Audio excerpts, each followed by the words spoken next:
ESPN 94.9 and the Game Nashville app. Nashville wins it. Rock Bottom Nashville is Broadway's original brewery, where all brews are brewed on site. Josh Rappaport is Rock Bottom's brewmaster, creating fresh craft beers where peak flavors are always the rule. Grab one of their blockbuster beers to pair with their nachos, pretzel bites, and delicious flatbreads. They even have group catering. They boast one of the best views of downtown Nashville and is a short walk to Titan Stadium. And enjoy happy hour Monday through Friday afternoons from 2 until 6. Rock Bottom Nashville, 111 Broadway. From Goodlettsville to 12 South, it could come down to the final possession. We are Nashville's best sports talk. ESPN 102.5 The Game and the Game Nashville app.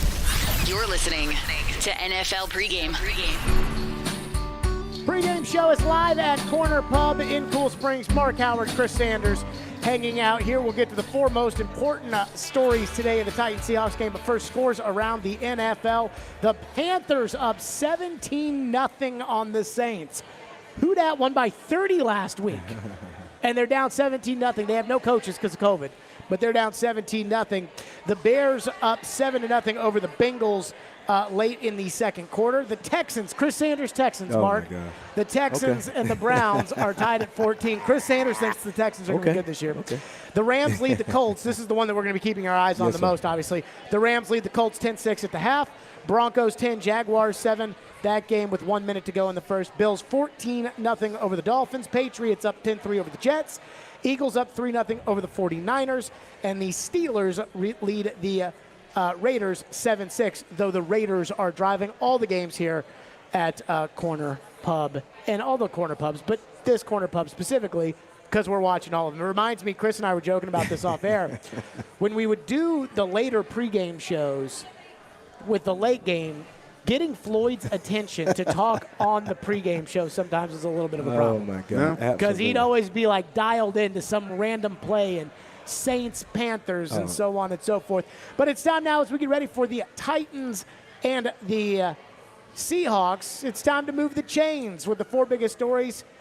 And we start moving the chains. It's brought to you by My Official Movers, TriStar Moving, TriStar Movers with 5-star service. First down. First down, Mark Howard. Titan fans are worried that they may have a coordinator problem. After not having a defensive coordinator technically last year, we found out Shane Bowen called the plays and ran the defense. He returns. Fans not happy with that performance from the defense in week one. Kyler Murray, 5 touchdowns. And Todd Downing, in his first game as offensive coordinator with the Titans, left a lot to be desired offensively today against the Seahawks. What do we think about the Titan coordinators and the situation they're in? Well, I'm watching Downing more than I am, the other side of the ball, to be honest with you. I didn't think the problems on defense were schematic. They were just, bad performances. But offensively, I didn't like the game that Downing called. As I mentioned, eschewing play action. He's got to figure out a way to get Derrick Henry going. It doesn't always have to be running him on first down. So, Downing's got to clean it up a little bit. Otherwise, he's going to be in everybody's crosshairs. I don't think it's fair to really put down Todd Downing, and the reason why I'm saying that is because if you look at the plays that he had to call, he was consistently behind the chains. When you give Henry the ball on the first play of the game, now it's 2nd and 13. I mean, there's not too many calls you can make. I understand that, he's the coordinator, but there's so many things you can do. And I think the one thing we can't do is compare him to Arthur Smith. I mean, you can't do it. They're totally different guys. They may, schematically, they might be the same, but you just can't do that.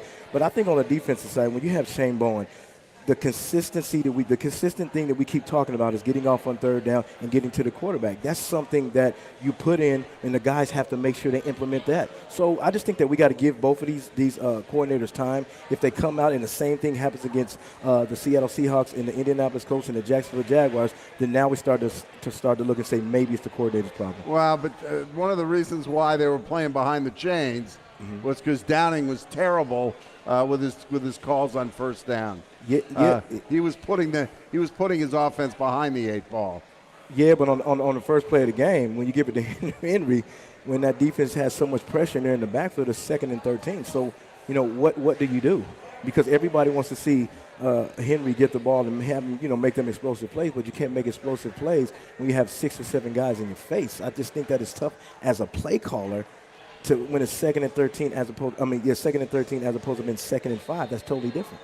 The one thing I would say about the offensive play calling is I don't know who can call good plays with a bad offensive line. And you brought up don't compare him to Arthur Smith. Right. Remember when Arthur Smith took over, they didn't have a right guard. Right. Nate Davis was hurt. Kevin Pamfield was hurt. They had Jameel Douglas playing right guard. And I think we all remember that game on a Thursday night in Jacksonville where Calais Campbell had about 13 sacks. Calais Campbell did on that Thursday night in Jacksonville everything that Chandler Jones did last week. I'm not here to defend Downing. It was one game. Right. And I thought Downing needed to do more to help his tackles out, because they were getting just eaten alive by that pass rush from Arizona. And if they don't help out the tackles this week, the Titans are going to get eaten alive by that pass rush with Seattle. But I'm more worried about Bowen. I'm more worried about Bowen. Defense was awful last year. Defense wasn't good on Sunday against Arizona. And this week is Russell Wilson and DK Metcalf and Tyler Lockett and Chris Carson. And so if you go out there and play that way against these guys, they'll hang 50 on you in that stadium. Yeah. Just going back to the offensive line, I was kind of watching them. Number one, they wasn't communicating. Jones is the quarterback of that offensive line. He's the center of the Tennessee Titans. He's got to communicate. What's the front? What is it? Is it Okie? Is it 3-4? Whatever it is, he's got to communicate. I didn't see a lot of those guys communicate. And then the second thing, technique-wise, the technique was awful. We keep talking about, guys not practicing and this and that, and it sounds cute, we want to save them for the game. But you saw that when you don't have practice, you don't get reps, and you don't do those things, your technique is going to be behind the 8-ball. We saw that with Lawan. We saw that all across the board because guys wasn't in practice. Guys were just sitting on the sidelines, and they were not getting those reps that they need to accommodate the speed of the game. Listen, offensively, the Titans have to get back to who they are. I think it's going to be hampered by the injury to Ferkser. Wow. Him not playing today, I think is a huge thing. And again, points at John Robinson not sufficiently addressing the tight end position. They're going to have to depend on Michael Pruitt, Jeff Swaim. Hudson got put back on the roster. He did. That's not exactly a recipe for success. But see, even with that, I agree with you 100% with Todd Downing, especially with Ferkser being out. Now it's going to depend on what formations he's going to put those guys in. Is he going to go a 12 personnel, 1 back, 2 tight ends? He can't do that because Ferkser's out. Or are you going to go more of a spread of 10 personnel, a 1 back, a 0 tight end, and 4 wide receivers and put your playmakers on the field? So I want to see what's going to happen with Ferkser being out. I'm bothered because I don't think the Titans have a starting tight end on their roster. I don't think they have a tight end. That takes us to second down. Julio Jones. They don't need a tight end. They don't need a right tackle. They don't need because they got Julio Jones. 3 catches for 29 yards, 2 drops, 1 that led to an interception, and a 15-yard penalty that the coach criticized vehemently criticized Chris Sanders on Monday after the game. How worried are we about Julio Jones? What do we think about Julio Jones today against the Seahawks? We talked about this earlier when we were thinking about Julio Jones, and the one thing that I was concerned about, can he handle the adversity? Can he handle things like this? Is he going to handle, say if he goes against the Seattle Seahawks and he has another bad game, how is he going to respond? Is he going to be a good teammate? Is he going to still listen to the coaches? Because you better believe, and just being a player, if you get called out by the head coach, I'm not saying he called him out. I guess that Mike Vrabel says that across the board, but he was directing it to Julio Jones. So it all depends on how he handles it. So if he goes out there and make plays and makes 2 touchdowns, catch 7 balls for 150 yards, everybody's going to be happy. Then now we got the Julio Jones we want. But say he catches 2 balls, he drops 2 balls, he gets an interception.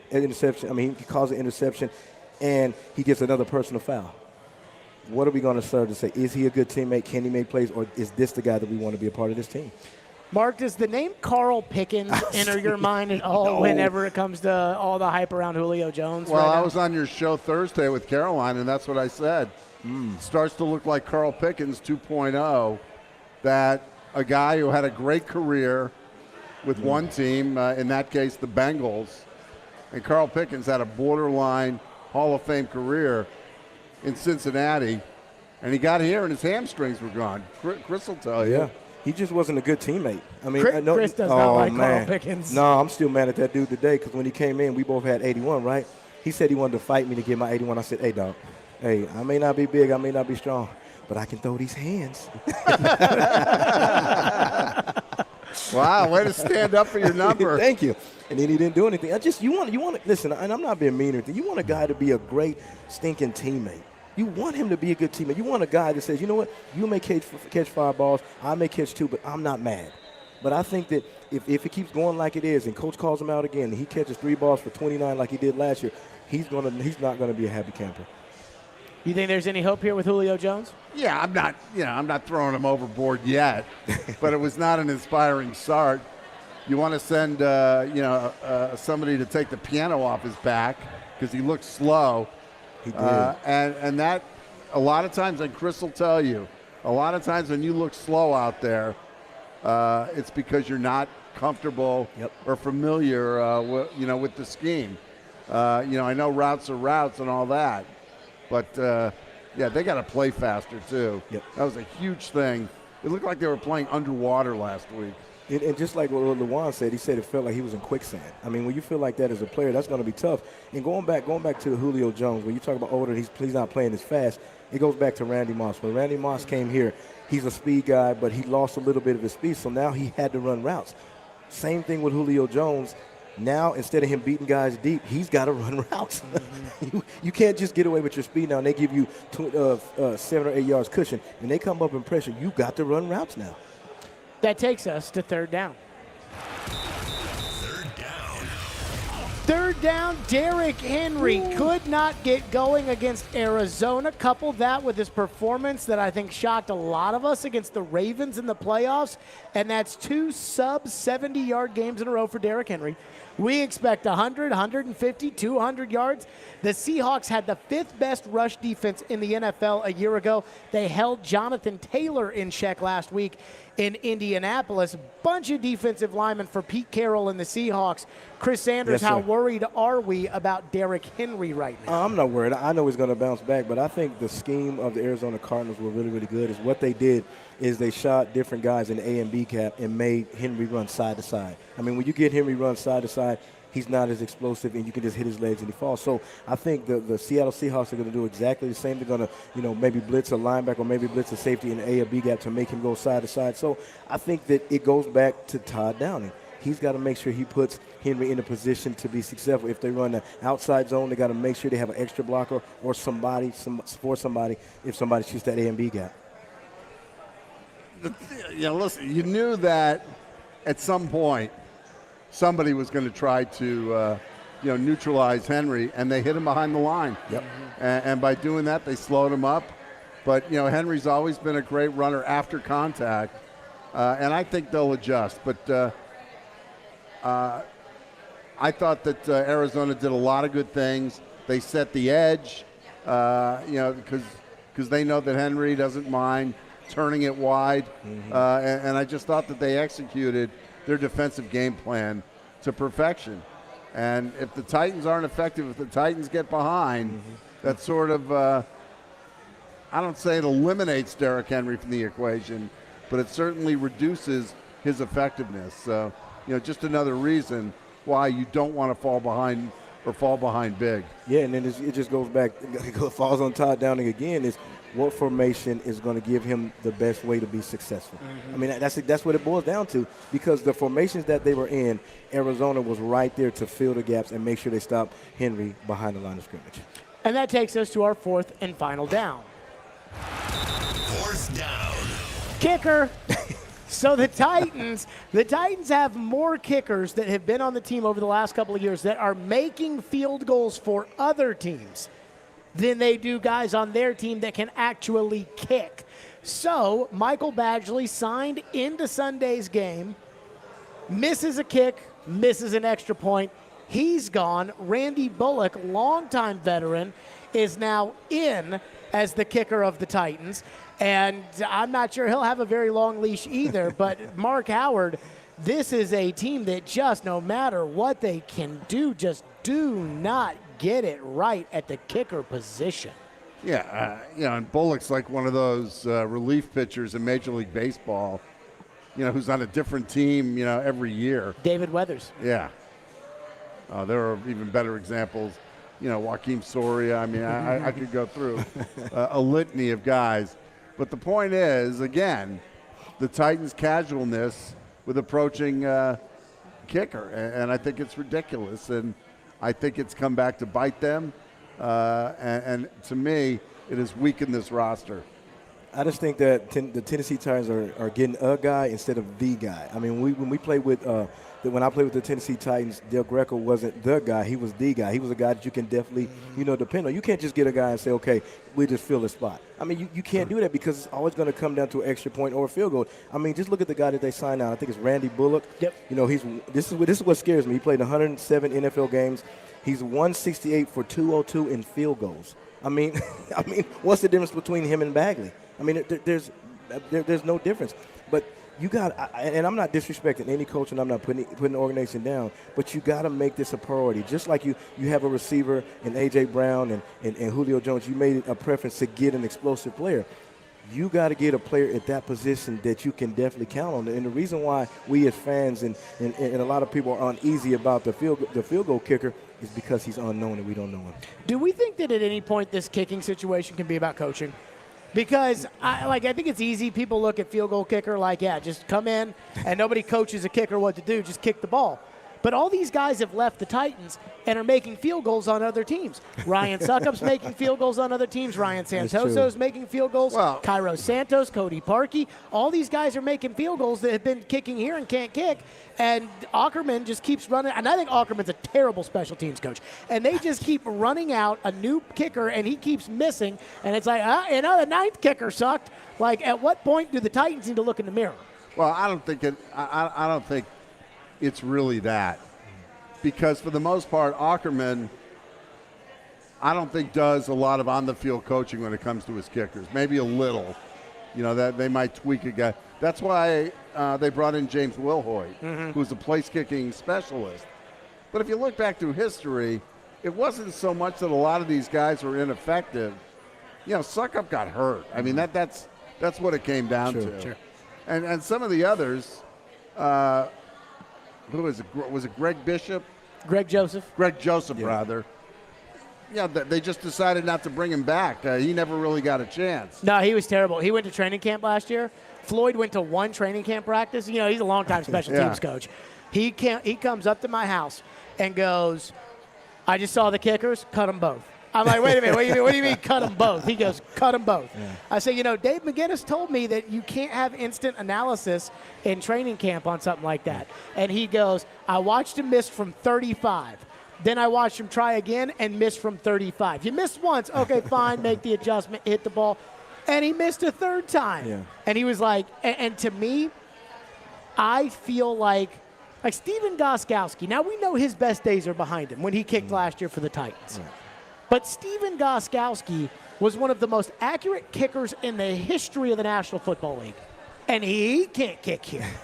And I'm wondering if it's something about the way Ackerman's coaching it that is keeping them. Because, think about every other phase of special teams. True. They don't block any punts. They don't return any punts. They don't return any kickoffs. They're not great stopping people from returning punts. Special teams is a joke. The only thing they can do is they can fake it. They can fake it, throwing the ball. They've done it now 3 times. But, the special teams here is a joke, and kicker is the one that stands out the most, in my opinion. But you think the one, and I want to kind of elaborate on this too, because I think you can't coach pressure, and I think that when a kicker comes here, there's just a lot of pressure because the way Mike Vrabel puts pressure on his players. So some people can handle that, and some people can't. So when you see these kickers that kicked here and then they go to different places and kick better, maybe it's because there's less pressure as opposed to Mike Vrabel puts on the players. Good news, the Rams just scored a touchdown to go up 17-6 in Indianapolis. So if worst comes to worst, chances are Indy's probably 0-2 coming here. Yeah. And the Titans, if they don't win today, will be 0-2 facing Indianapolis. And unless Chris Sanders is miraculously right and the Houston Texans are actually a good team, you can at least still feel decent about the situation surrounding the division. By the way, the Texans, tied 14-14 with Cleveland, have put Davis Mills, the rookie from Stanford, in at quarterback. Tyrod Taylor out, Davis Mills in. Oh. So That was one of your Texans squad, Chris Anders, but we are there. Moving the Chains is presented by TriStar Moving, my official movers. TriStar Movers with 5-star service. We'll take a look inside the playbook. We'll take a look offensively for the Titans, and we'll do that next as they get set to take on the Seattle Seahawks today in Seattle. We're live from Corner Pub here on the pregame show. It's ESPN 102.5 The Game. It seems that 2021 has been another year of Mr. Toad's wild ride. It's time to cool things down with football season and Red Spirits and Wine, the only place I go for my adult beverages, bar none. Ain't no others that amount to a hill of beans. Red simply can't be topped for price, selection, and that Cracker Jack service. When gearing up for the big game, Red Spirits and Wine wets my whistle every time. Red Spirits and Wine, Highway 70 South at Old Hickory Boulevard. What if you could build a six-figure retirement income in just 5 payments? You heard right. In just 5 payments, set up a six-figure retirement cash flow for as long as you live. There's a retirement crisis in America because the pension system of old has been raided and destroyed, and Social Security is already running out of money. Most Americans are shocked to find out they need over $2.5 million to have $100,000 in retirement. A new approach is required to solve this crisis. That's why this revolutionary 5-pay retirement program was released, allowing everyday Americans to use bank money to create a retirement cash flow without relying on Social Security or pensions. Even people who are on track have shifted money to this new strategy because it accelerates the amount they'll have at retirement or can allow them to stop working years sooner. So if you're over 50 and want a bigger, better retirement in just 5 payments, call Wealth Education Group now at 800-375-3232 to see if you qualify for this brand new program. Plus, as a free bonus, you'll get the 5-pay retirement guide and video. Call 800-375-3232, 1-800-375-3232, 1-800-375-3232. Earn cash back every time you shop. Now through September 24th, during Lowe's Just for Pros event, you can earn up to $150 in statement credits when you're approved for a Lowe's Business Rewards card from American Express and join the Lowe's for Pros loyalty program. This exclusive offer is only for new eligible Lowe's Business Rewards card members, so apply today at lowes.com/businesscredit. Lowe's, the new home for pros. More terms apply, U.S. only.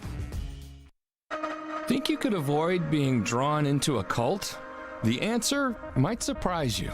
Every week on the new documentary-style podcast, Was I in a Cult? You'll hear fascinating real-life stories from cult survivors who got in and, most importantly, got back out again. Why are we all so obsessed with cults? Well, because it could happen to anyone. Perhaps you too will be asking yourself, wait, was I in a cult? Listen to Was I in a Cult wherever you get your podcasts. Here they come, turn 4. Hey, it's Chase McCabe. Every Saturday morning at 9, we hit the big topics. The Ally 400, Kyle Busch, frustrated, Big Machine Music City Grand Prix, and talk to the big names. I'll go ahead and blame you. Oh, I think it's big. Could go a lot of different directions right now. I was so impressed. How cool that's going to be. It's Chasing Checkers, Saturday morning at 9 on ESPN 102.5 The Game, and wherever you get your podcast. What are the keys to victory on the offensive side of the ball for the two-tone blue? Jared Stillman, Chris Sanders, and Mark Howard go inside the playbook. Brought to you by E2 Roofing. This is the NFL pregame on Nashville's best sports talk. ESPN 102.5 The Game and the Game Nashville app. Inside the offensive playbook is presented by E2 Roofing. Trust the roofers with integrity. E2 Roofing, a veteran-owned and operated local Nashville roofer. Some scores around the NFL. Raiders lead the Steelers 9-7, that game in the third quarter. Texans and Browns tied up at 14. Bills up 14-0 over the Dolphins. And the one we're closely paying attention to, the Rams up 17-6 on Indianapolis. Carson Wentz looks like he still stinks. Okay, inside the offensive playbook, Chris Sanders, let's start with you. The offense couldn't block last week. They couldn't run the ball. They didn't really try to run the ball. They had no play-action passing. They couldn't catch the ball. They had one guy you could make an argument for that had a good game on offense, and that's Chester Rogers. And I'm not even going to say he had a good game. Right. So where does the offense go from here against the Seahawk defense that might actually be better than Arizona? I agree with Mark Howard. It starts with the offensive line. I mean, you got Lewan, you got Saffold, you got Davis going against Green, Ford, Dunlap, and Wagner. Wagner's the outside linebacker. But the one thing they have to do is start fast. I mean, they have to put like a 12 or 13 play drive and also get your ball to the playmakers. You got to get to Julio Jones. You got to get it to A.J. Brown, and even Chess is a part of that mix too. So they got to start off fast. But the thing that we really definitely have to do is we got to be physical. I mean, I understand we got to do all these things, play action, get the players the ball. But if you don't be physical, it's not going to happen. Because if you look at Seattle front is physical. They're going to hit you in the mouth. They got linebackers that are fast. They control the edge pretty good. So if the Tennessee Titans can control the edge and impose their will, I think they can be successful on the outside with the receivers making plays.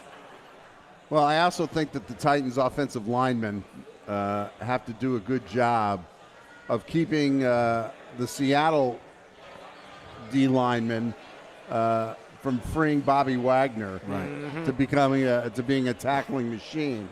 And then you got on the third level Jamal Adams, who's just phenomenal against the run. This is not a great run defense we're talking about. The Titans should have some success. So, you got to believe that the Titans are going to go back to smash mouth football today until the Seahawks stop them, and they've got to change accordingly. And I think in the quarterback position, I think Tannehill has a protected football. Yep. I mean, if you look at last week, that was terrible, by the way. Man. That fumble's inexcusable. Absolutely. I mean, and he had two of them. Yeah, but the one with Chandler Jones coming out, trying to get rid of the ball, you got to take that sack. Absolutely. You just got to take it and eat it and live for another down, because that was a knock on him coming from Miami. He consistently, when he gets hit, he loses the football. He's got small hands. He got small hands. But he just got to protect the football, but also he's got to look at the one. I know. How you know he got small hands? Because they measure them at the combine. They're small. So does Teddy Bridgewater. Teddy Bridgewater's not the greatest at holding on to the football either. Oh, what in Sam E. Hill? Small hands, big heart. I'll just tell you what Floyd told me mattered about small hands. I said it about Tannehill trying to throw in Green Bay, and everybody got mad at me. I was like, whatever. I'm going to say this about Tannehill. Yeah. I think Tannehill's got to rise up a little bit. Absolutely. When everybody else is sucking it up, I think Tannehill's got to rise the team up a little bit. Everybody tells me that Tannehill, that you're good enough to win a Super Bowl with Tannehill. Maybe you are, maybe you aren't. I don't know. He ain't Mahomes, but he's also not Andy Dalton. That I think we can all agree on. But at some point when that is the quarterback job. That's why he makes $30 million. Because when everybody else is struggling, the quarterback has to lift the team up. And Mark Howard, I looked at Tannehill last week, and I don't feel like he ever really did that. How could he when he's got two defensive linemen? No, three. You had Chandler Jones as his constant companion. I don't agree with that. And I know he didn't play well, but Tannehill's a guy who needs a good coordinator. I don't think he can rise above his coordinator. And I think the lack of play action hurt them too. And I just don't think, the essence of coaching is supposed to be to put your guys in the best possible position to succeed. I don't think Todd Downing did it, and I thought one of his biggest mistakes was what he did with his quarterback. I agree with you a little bit, but I think a little bit of that was the Arizona Cardinals. I mean, they played a great game, and when he tried to do the play action or those naked boots, there was somebody there waiting for him. So that's kind of tough. I mean, I know, a lot of people want to blame Todd Downing, but also it was just a great scheme by the Arizona Cardinals. They did a great job. They took away the play action. They took away your big dogs on the outside. So what can you do? I mean, you just got to find different ways to make plays. What percentage would you say Arizona played a great game, and what percentage would you say the Titans played a bad game? I say the Arizona Cardinals, 85%. You don't think the Titans deserve more blame than 50%? Absolutely not. They were bringing it. They were physical. I mean, you got to look at the innuendos in the grimy part. They were physical at the line of scrimmage. They played a great scheme. I'm not knocking, but the Titans were awful. Yeah, but it was because that's got to be more 60-40. Because the Arizona Cardinals were bringing it. I mean, seriously, I understand that everybody's mad at the Tennessee Titans because the lack of plays and a lack of what they were doing. But if you go back and you sit there and you look at the game, they were flying everywhere. They just had a great scheme. The coaching staff did a great job. And they had, when somebody was running the ball or catching the ball, there's 6 or 7 hats on the ball. I so disagree with that. I think if they had played the Jets on Sunday, they'd have gotten walloped the way they went out there. No, man. It's just that Arizona played the complete game. Wow, your levels of empathy are right up there with Dr. Phil, but I thought the Titans stunk last week, and I thought that was one of the primary reasons why Arizona played so well. What about A.J. Brown? Because A.J. had a touchdown catch. Mm-hmm. I mean, A.J., I think that, until Julio proves that he's a number one, they got to feed the ball to A.J. Brown. Tannehill said this week, I'm not feeding the ball to anybody. I'm throwing it to the open guy. Do we think Tannehill needs to change his approach? I mean, it all depends on who's open, but the guy that he's been looking for is Chester Rogers. And the reason why he's been looking for Chester Rogers because in the preseason, that's who he could depend on. Can he depend on Julio Jones? He knows he can depend on A.J. Brown, but everybody's going back with what Julio did in Atlanta, and I'm making those big plays. I want to get it in my mind that is he even the same player? Can he get off the press? Can he make those big-time catches? I want to see that because we really didn't get a chance to see it in preseason because he wasn't playing in the preseason games and he was sitting out in practice. We need Julio Jones because it frees up everybody and it makes everybody better. Coming up, we'll switch sides. We'll take a look at the defensive side of the ball. We'll do that next. We are live at the Corner Pub in Cool Springs getting you set for Titans and Seahawks, still 17-6. LA Rams over the Indianapolis Colts, that game at Lucas Oil Stadium. Titans really could use a Colts loss today and a surprise Titans win. And Chris Sanders, Houston Texans, tied with the Cleveland Browns 14-14 midway through the third. We'll take a look at the rest of the scores and take a look at the other side of the ball on defense. We'll do that next. It's the pregame show on ESPN 102.5 The Game. Robbie Stanley. That size and that speed just doesn't grow on trees. That could be something that you could really turn into. Joe Rexrode. Just hold out and somebody will call in the bad signal. Get your morning started with Robbie and Rexrode every weekday from 6 to 10. Presented by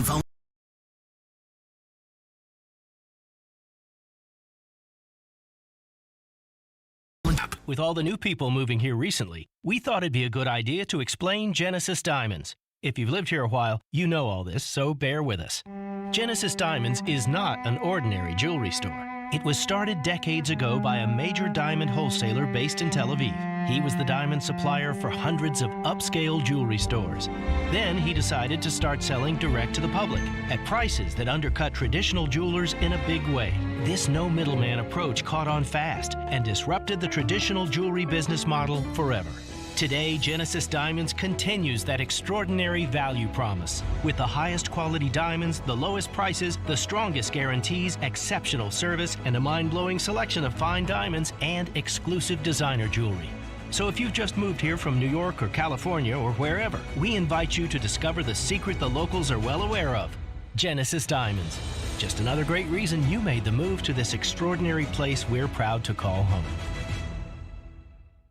Lately, we've been getting a lot of calls and questions about acoustic wave therapy for the treatment of erectile dysfunction. This is a relatively new treatment for ED, but one we've been using for years. This is Kim for the Tennessee Men's Clinic, and if you're looking at acoustic wave therapy or any option to help your ED, it's worth a visit to check us out. Our wave therapy protocols use acoustic wave technology, but often also combine it with other treatments that can give most of our patients far higher satisfaction rates. There is no surgery nor any type of invasive procedures required, and while most clinics you hear about only offer sound wave treatments, with our urologist and provider's guidance, you can likely have sex the day after your appointment and experience fewer letdowns. With another one of our ED treatments, you can last up to an hour and a half, and our expertise in treating these issues means you'll get the results you want. So make your appointment today. We'll show you why our acoustic wave program is the better way to do wave therapy. Call us today at 615-208-9090 or go to TennesseeMen'sClinic.com. Visit our website to learn more, including side effects, treatments extra, results vary.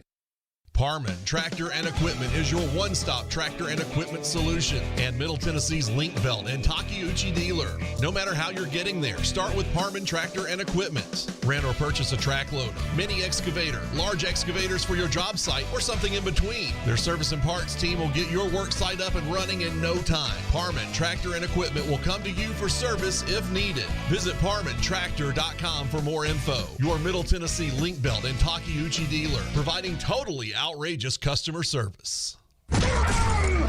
What are the keys to victory on the defensive side of the ball for the two-tone blue? Jared Stillman, Chris Sanders, and Mark Howard go inside the playbook. Brought to you by E2 Roofing. This is the NFL pregame on Nashville's best sports talk. ESPN 102.5 The Game and the Game Nashville app. Time to take a look at the defensive side of the ball. Again, presented by E2 Roofing. Inside the playbook, brought to you by E2 Roofing. Trust the roofers with integrity. E2 Roofing, a veteran-owned and operated local Nashville roofer. Mark Howard, I don't think the Titans' defense the offense gave the defense much of a chance on Sunday against Arizona. But it is a tall task today with Russell Wilson, DK Metcalf, Tyler Lockett, Chris Carson, and the Seattle Seahawks taking on the Titans. How do we feel about the Titans defense today? Well, I thought that there were times last week where the Titans defense did everything right, and Kyler Murray just pulled a play out of his shorts. so let's be clear with that. Sometimes you got to be fair. But I also thought too that Elijah Molden was exposed for his lack of speed, and that's going to come home to roost when somebody has to cover Lockett. And Jackrabbit Jenkins was constantly beaten. We're seeing a guy on the back end of his career, and you know darn well that Russell Wilson is going to pick on him today. So you're going to, they got a lot of problems, not only with with Lockett and Metcalf, but also their tight ends. Yes. They got Gerald Everett from the Rams, and he's been terrific. I thought the Titans should have gone after him in the offseason. And Disley, the other tight end, is really good too. So that I think is definitely going to be a storyline today. Is trying to slow down that offense. They're dinged up a little bit on the offensive line. They lost their starting center. They lost Cherry, one of their running backs.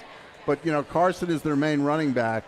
But Seattle's offense looked really explosive against a pretty good Colts defense last week. I just think the key is, and we've been saying this for the last 2,000 years, is we got to get off on third down. I mean, they have to get off on third down, and I think that's been the Achilles heel for the Tennessee Titans defense. And then number two, they got to put pressure on Wilson, but you got to be smart when you put pressure, because one thing that he does is he extends the pocket, and he's looking at his second and his third and his fourth receiver, so that's what makes it so special. But if we can do those little things, I know it sounds simple, but the Tennessee Titans have struggled doing that. But they got to do those two things. They got to get off on third down, and they got to put pressure on Russell Wilson. Then another thing that I really want to focus on, kind of what Mark Howard was talking about, is the secondary. I mean, the secondary is struggling. I don't know if Farley would help this secondary. Everybody's talking about he's a good cover guy. We haven't seen that. But I just think that we need a shutdown corner. We need a guy that's nasty. I'm not saying Jackrabbit Jenkins is not that guy, but he's getting exposed. We saw that on the first play of the game with the Arizona Cardinals. Hopkins beats him off the line of scrimmage, and he slips and falls. And then he beats him again in the end zone. He slips and falls again, and Hopkins makes an outstanding catch. We need a guy that's going to step up and say, I want to be the guy to go against their best receiver and shut him down, and I don't think we have that guy. Well, I thought that Christian Fulton was decent last week. Sure. But beyond that, Molden, I thought, got exposed a little bit. They lost Hooker, their other safety. Byard, it's going to be interesting to see the chess game between him and Wilson. I thought Byard played well last week, had an interception. But, they bring in McDougald, who's basically a street free agent, which, again, makes you wonder, where's Dane Cruikshank? I know. They drafted him 3 years ago, and he hasn't done very much. And certainly, isn't there when they really need him, which makes it really frustrating. So, it's not going to be easy today. And we talked about, we were doing the draft this past year, and when they picked Farley, me and you looked at each other like, what in the Sammy Hill is going on? You had the largest meltdown you've ever had. I think in I disagree. I think ultimately you're going to be happy they took Farley. But he says something. I mean, they better be happy that they took Farley ultimately, or else they're going to be in a lot of trouble after their first-round pick a year ago. And, I mean, defensively, here's the other thing. We talk about Julio, and when you invest in Julio, you're going to have to, get production. Well, when you invest in Bud Dupree, absolutely, you're going to have to get some. You're going to have to get something today from Bud Dupree. Yeah, and then another guy we got from Indianapolis Colts is Autry. Autry's one of those guys that eats up double teams. So those stars that you just named, they need to shine in this game. They have to, because those are the guys that are going to have to make plays. And with Farley, the only thing that concerns me, Mark Howard, is he said this in one of his press conferences. He said that he doesn't have that quick twitch move. That's scary as a cornerback. I mean, I understand he's good at pressing, he can turn, but if you don't have that quick twitch, you're going to get beaten in this league. Farley, by the way, out today with a shoulder injury. Hey, what's going on? So Farley had a back injury that we know about when they drafted him. Now Farley's got a shoulder injury, which is not a good sign. He is out today, and we'll be keeping an eye on Bud Dupree. as to whether or not he plays with a knee injury. Yeah, I'm not ready to make a summary judgment on Farley. We knew that it might take him a little while to get up to full speed, but it is a frustrating aspect of the Titans roster building that all their first and second round draft picks are sort of projects. Radin's, eventually I know is going to be out there, but why can't they pick a guy, a plug-and-play guy? You mean like when they picked A.J. Brown? Yeah, true. Yeah. I look at the Titans' defense, and I do wonder this, and that is Todd Downing got most of the criticism for last week's performance. Shane Bowen got a ton of criticism for last year's performance. Mark Howard, how long until there's talk about whether or not Vrabel should make the move to Jim Schwartz? Oh, it's week 2. I mean, come on. But he was bad last year. It sounds like days of our lives already. USC just fired their head coach after week 2. Yeah, but they don't do they do things a little differently in this league. Especially and Clay Helton was pretty much on the edge of the cliff anyway. So how many weeks until they start talking about making a move to Schwartz? You'll have to get halfway into the season before you do that. I'm sorry, Mark. Go ahead, Mark. I'm sorry about that. I don't think you'll ever see Vrabel make that move. Yeah, but if you keep switching coordinators, you're gonna keep switching philosophies, and they coach different. Schwartz coaches different than Shane Bowen. Well, that's not true. You'll coach the same scheme. You might coach. That's what I'm saying. Differently as a person. Right. That's what I'm saying. Oh, okay. Yeah. I'm just saying in technique wise. I love you, Mark. I just don't. I mean, if they can't get off the field on third down, Absolutely. They don't get a pass rush. Everyone's coming for Bowen, and I'm not saying they should. Though? Yes, it's fair. He wasn't the coordinator last year, but he was the coordinator last year. Yeah. And they were dog hurl. And so you go from that to being still bad this year, and they made all these moves for all these new people, and I don't know if they're any good. Jack Rabbit Jenkins and Christian Fulton and Elijah Molden and Bud Dupree and Danico Autry, and they brought all these new guys in because, Clowney and Beasley were the problem last year. And then all of a sudden, if it's the same scheme and you're getting the same results, then you got to make a change. Now, they won't do it. But they got to make a change. Vrabel will never admit that he screwed this up if Bowen is actually that bad. Well, the thing is, I disagree with your tact on that. And that is, I thought where Vrabel screwed up last year was creating unnecessary drama. Yes. Instead of just naming Bowen defensive coordinator and leaving it at that, he had to, hide him. You needed a shadow coordinator. But that's what Belichick does. Yeah, but everybody sort of knows what's going on. I don't think anybody knows who's calling the defense now for the Patriots. Stephen Belichick is good. Well, sometimes they say it's him. Sometimes they say it's Mayo. Gerard Mayo. And one time I asked Floyd about it, and Floyd said, Bill, Bill's really calling it. I'm like, actually, I don't think Bill is calling it. Well, that might be the case. But Bill Belichick, has got a few more pelts on his wall. And Mike Vrabel, is off to a very solid start as a head coach. But I just don't think he needs to be doing this. I just thought it created unnecessary drama. I'm a lot less concerned about Todd Downing than I am about you mean Shane Bowen than you are Todd Downing? No, I'm a lot more concerned about Downing than I am about Shane Bowen. Yeah. I think the defense eventually will be better. We'll be fine. I hope you're right. But could it be the players though?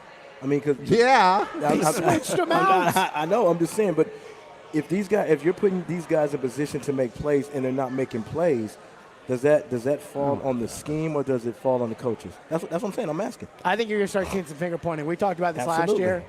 Front office and coaching about it's going to get terrible. Who are the issues. And, the defense can right the wrong by taking care of Russell Wilson and the Seahawks today. Coming up next, Mike Vrabel has his keys to the game, plus who's out. See some big names if they're out for the Titans and who could be out for the Seahawks as well. Let's take a look, by the way, at our scoreboard. By the way, this just in, Carson Wentz still stinks. The Saints trailed the Panthers 17-0 in the third quarter. Jameis Winston revival tour maybe taking a little bit of a detour here. The Bears up 7-3 over the Bengals. The Browns up 21-14 on Chris's Texans. The Broncos up 17-7 over Urban Meyer and the Jags. At the half, the Bills 14-0 over the Dolphins. The Patriots all over the Jets 19-3. The 49ers up 7-3 on Philadelphia. The Raiders 16, Steelers 7. And the one we're obviously keeping an eye on, Indianapolis trying to move inside the Rams 10. They trail currently 17-12. So they just scored a touchdown. Okay. So Carson Wentz, as I talked about how bad he stinks, just threw a touchdown pass to Zach Pascal, and they trail 17-12. 2-point attempt pending. This is the pregame show live from Corner Pub in Cool Springs on ESPN 102.5 The Game. ElectronicExpress.com. We make it happen. Cast iron. Flip that cast iron. You're doing good. Hey, hon. Sweetie. Yeah, hon. I need to make dinner. I need that pan. You can't always do home workouts how you'd want, but now you can sip what you want. Heineken 0.0. It tastes great, only has 69 calories, and absolutely zero alcohol. Well, here, lift these. 2 Heineken 0.0s. Oh, right. Dumbbells I can drink. Sip. Zero. Must be 21 plus to purchase. Enjoy responsibly.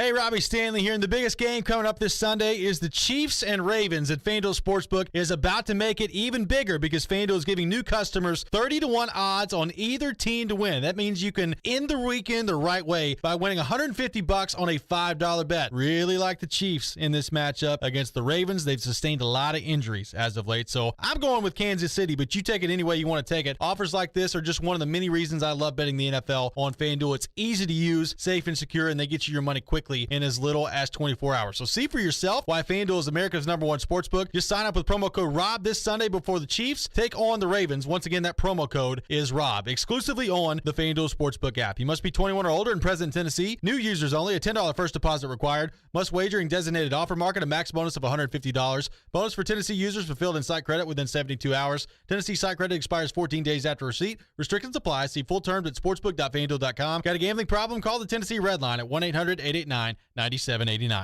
You take steps to stay healthy when at the pharmacy picking up vitamins or filling a prescription. May I help you?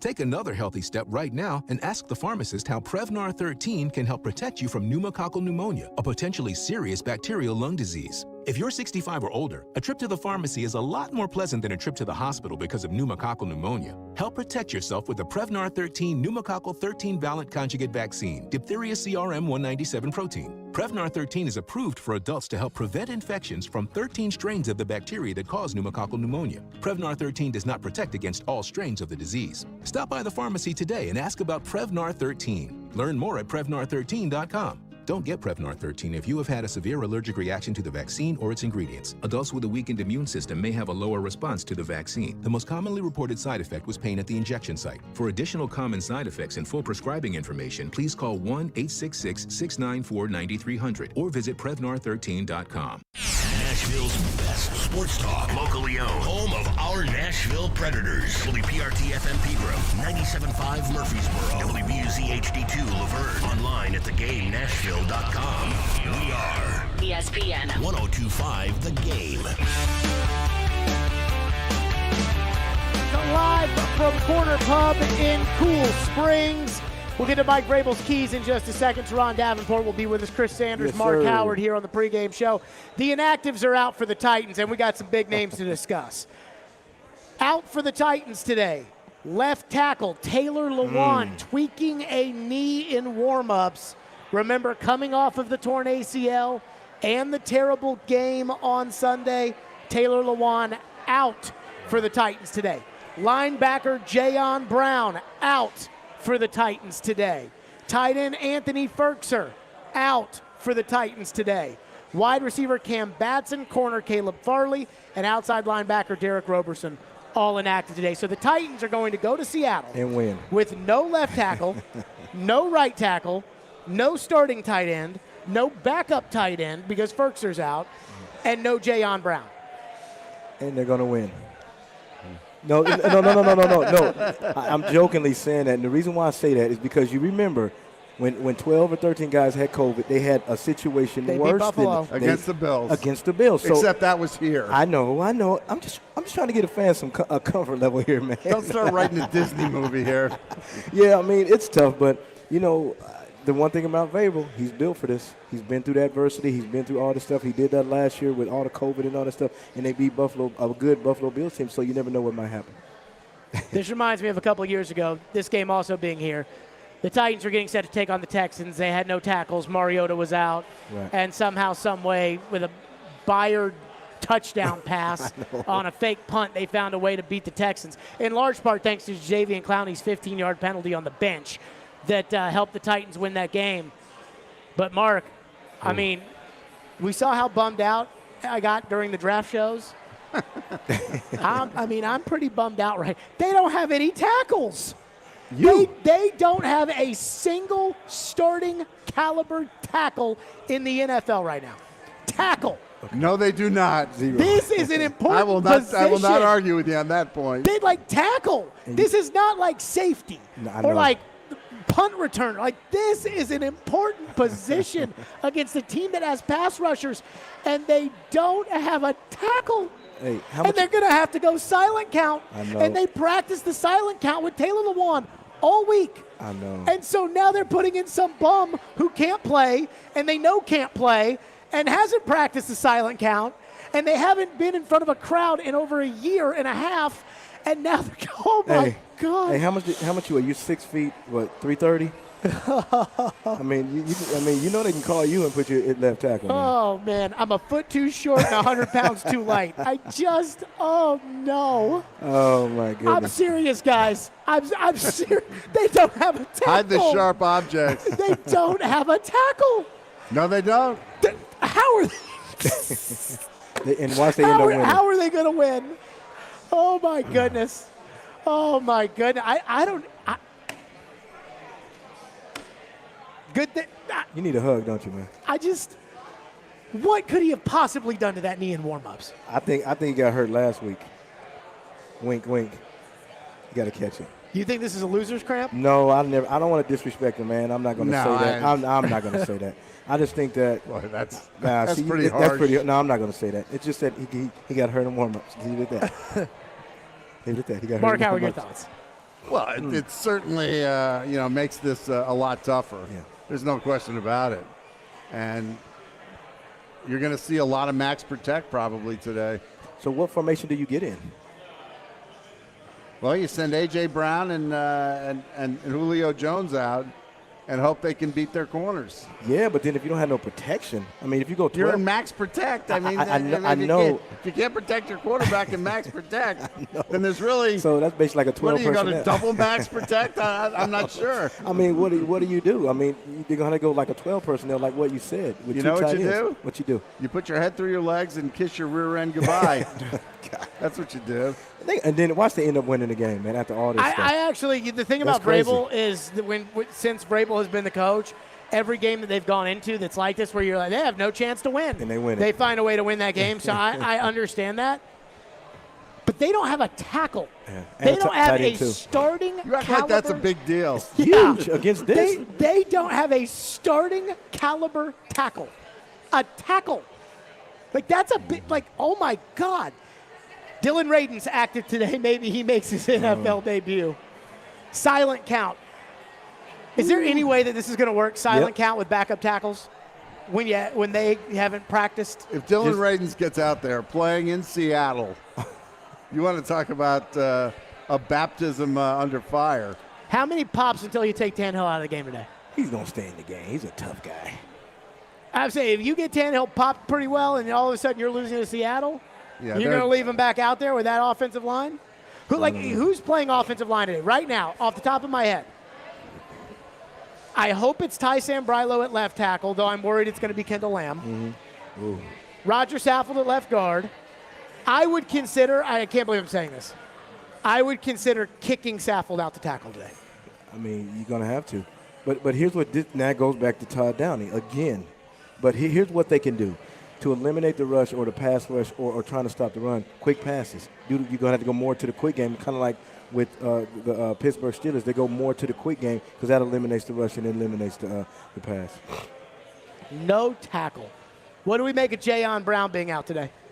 Well, that's another guy who was going to help them. Obviously in terms of coverage on defense. Jayon Brown has become an essential part of that defense. Yeah. And not having him in there, not good. I'll say this. I thought losing David Long was significant because of the way that he had come on the inside. Injured guys, you know the old saying in football, dumb guys stay dumb, fat guys stay fat, injured guys stay injured. Taylor Lewan, injured last year, missed games. Now he's injured again. I don't know if you can rely on that. Jayon Brown has been injured significantly over the last couple of years. And I like Jayon Brown. I think Jayon Brown's better than Rashaan Evans. Yeah. But I don't think they can rely on Jayon Brown. And this is a mess. I mean, what we're looking at right now with the Titans, I am almost borderline total meltdown because this is a total mess, and the Titans are going to get embarrassed in Seattle today because they're caught with their pants down because they have no depth on their football team. And that's how you win as a team or be a contenders if you have depth, and we really don't see that. Especially with the left tackle. And who they don't even have a right tackle. I don't know. But here's the thing, we say this and we laugh and we joke, but Mike Vrabel always finds a way and figures out a way to win a big game like this. I know everybody's like, oh, there's no possible way. But it goes back to your leader. Your leader's built for this. He's been through all this stuff. He's been through the mess. He's been through it last year. So he's going to figure out a way. No, I'm not convinced. I'm sorry. I tried my best. I'm struggling with this one. I tried my best. I tried my best. When I see Lewan's out, and here's the other thing about Lewan. You can't count on him. You can't count on him. Guy gets PED suspensions. Guy gets, tears his ACL. Now he's tweaked his knee. And when you pay a guy $14+ million to be your left tackle, you have to be able to rely on him. True. And it's not his fault. The PEDs probably are his fault, but it's not his fault. But, you can't rely on him. True. Like the Titans have to start making plans for what their long-term, options are at left tackle. But it's a mess. It's a mess right now. This could get out of hand. Mark, this could get out of hand, and Tannehill could get killed. Look at Mark over there. Mark, you need a hug too, man? I'm trying to think of a way. What to say. But the NFL is goofy. It really is. And this could be the kind of game where the Titans keep it close. Absolutely. I'm not saying they're going to win, but just remember, it's going to make it even more imperative for the Titans to shorten the game and run the football effectively. Let's take a look at Mike Vrabel's key to the game. We'll just do one key right here, but that is turning the page. The inactive list in Mike Vrabel's key to the game is brought to you by Hillside Medical Clinic. Every week, Mike Vrabel talking about turning the page from that disastrous Arizona game to Seattle today. Well, I think it's got to be the same every week. Whether you win or you lose, you have to clear it and prepare for the next opponent. And this is obviously a huge challenge for us, one that we're excited to get ready for. Learn their personnel, understand what it's going to take to go on the road and win out there, which is difficult. They've only lost, maybe 8 times in 3 years, in the last 3 years, including, playoffs and everything else. So there's a lot of success in that stadium. We understand that. And, we'll have to do everything, that we can do to prepare for that, to go out there and give ourselves a chance.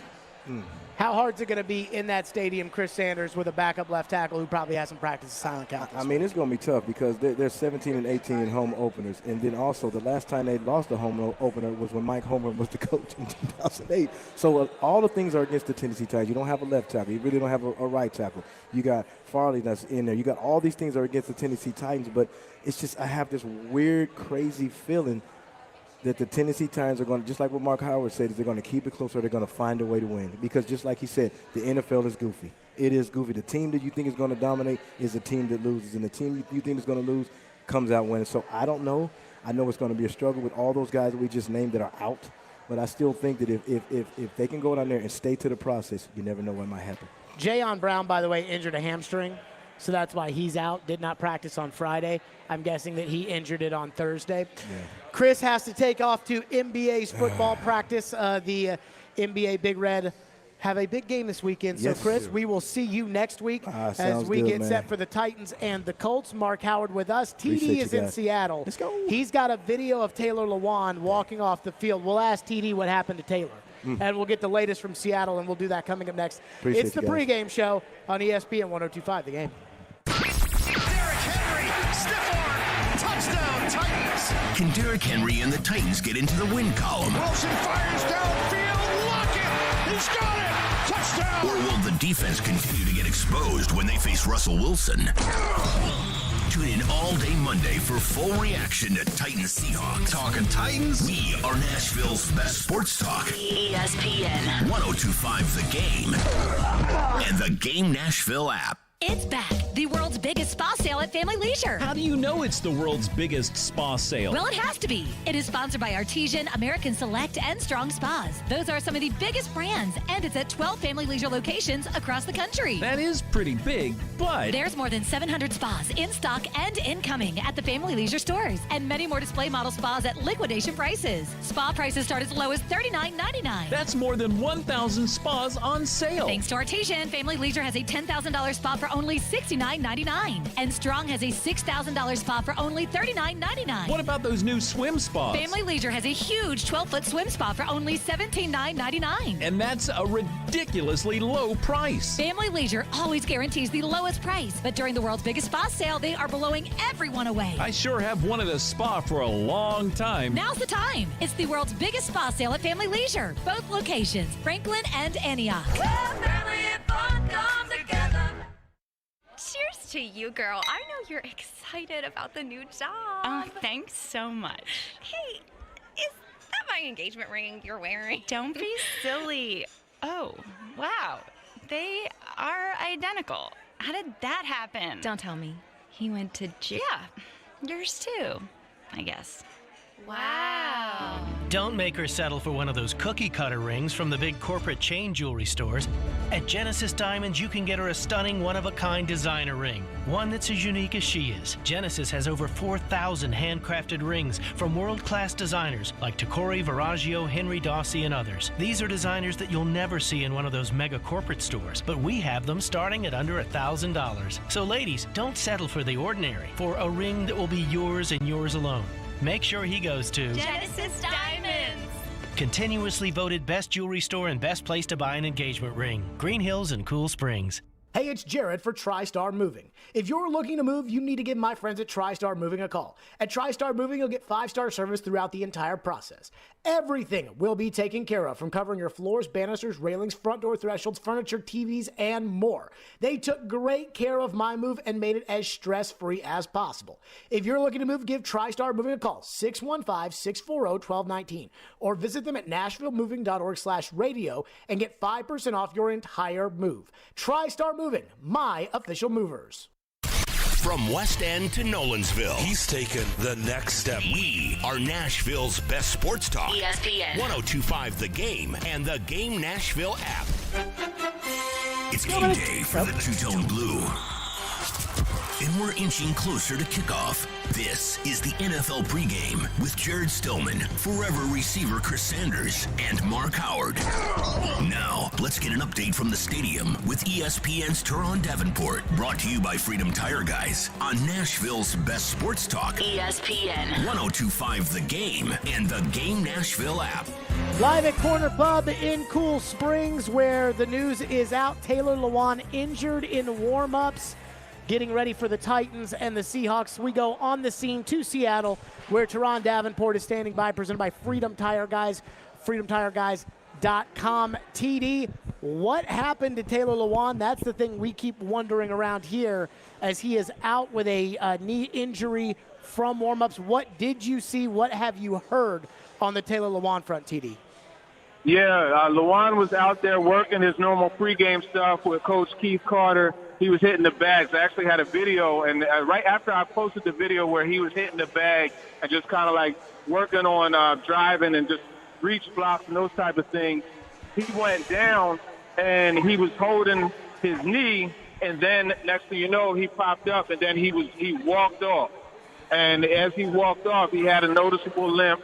It was Coach Keith Carter with him, and right before they went in, I saw Keith Carter pat him on the shoulder, and at that point, that's when it kind of seemed like, hey, you know what, this may not be good, and obviously he was listed as inactive, and here we are. TD, how worried are we that is the knee that is recovering from the ACL injury and that this could have something to do with that? Yeah, I think that's definitely a concern and something to be worried about. I don't want to say which knee it was because I was not sure, because I looked over, and by the time I looked over there, he was holding it, and he just got up. So I did not see which knee it was. We're still working to try to get that information, but as you know, the Titans are very tight-lipped when it comes to the injury side of things. We're speaking to Teron Davenport, of course, Titans beat writer for ESPN.com. TD, I said before, it was important for them to run the football effectively today.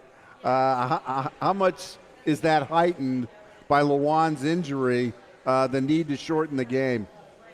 Yeah, it's imperative. And, the whole idea, run left, right? That's the hat that Lawan wears. That might be a little more difficult to do this week, obviously, with Lawan being out. But I tell you what, man, this crowd they're ready to go. It's going to be loud in here. I'm looking up at the top of the stadium. You got the sound barriers that kind of like bounce the sound down onto the field. And one of the things that you have to do is take the crowd away. How do you take the crowd away? You stuff the football down their throat. And that's why I asked Derrick Henry earlier this week, last week on Thursday, just about getting off to a fast start and running the football, because that's mandatory when you have a hostile environment like here. What about the injury to Ferkser? How do you think that changes in terms of the way they use their tight ends today? Yeah, that's an interesting one. I mean, they used a lot of 11 personnel last week. I think that's what they're going to continue to do. Fortunately for the Titans, Josh Reynolds is healthy, so I think you're going to see a steady mix of that 11 personnel, and obviously it's going to take away from what they like to do in the red zone, short yardage situation, because Anthony Ferkser is one of their best guys when it comes to getting open immediately and creating that separation. So it is going to have somewhat of a factor. Teron Davenport with us. TD's appearance on the pregame show brought to you by Freedom Tire Guys, Nashville's premier mobile tire company, online, freedomtireguys.com.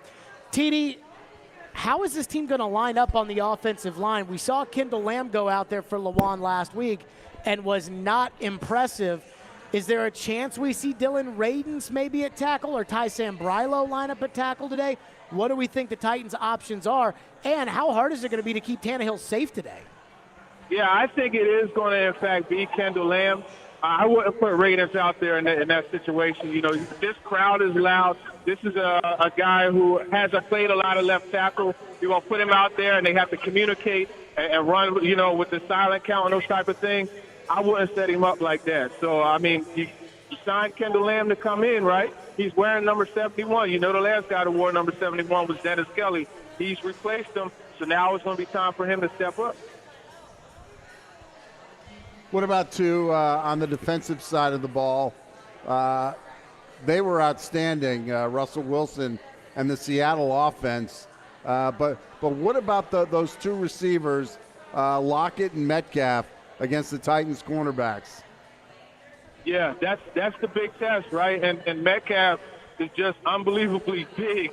So you could come up and try to challenge him at the line of scrimmage, but he's very physical, and he can embarrass you there. But then on top of that, he has the speed to outrun pretty much anybody in the league. I mean, this is a guy that competed against world-class sprinters and didn't look too slow doing it. So he's a serious issue. But the one to watch is Tyler Lockett. I mean, he and Russell Wilson, they have that just ability to just finish each other's sentences. They're always on the same page.